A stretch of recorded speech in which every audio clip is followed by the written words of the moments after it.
Hi there! In today's video, I will show you how to do screenshots and screen recordings on your camera Xiaomi AW200. Let's get started. So, as a first step, we would need to open the application Mi Home and here open your camera. Then you can notice that we got here two icons which looks like a camera. The middle one is for screenshots and the more to the right is screen recording. Now let me show you how it works.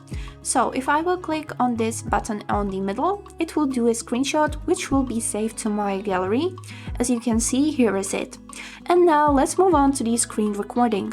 To do a screen recording, we would need to click on this camera which is more to the right, and it will start recording the camera vision. So as you can see, I can show 1, 2, 3.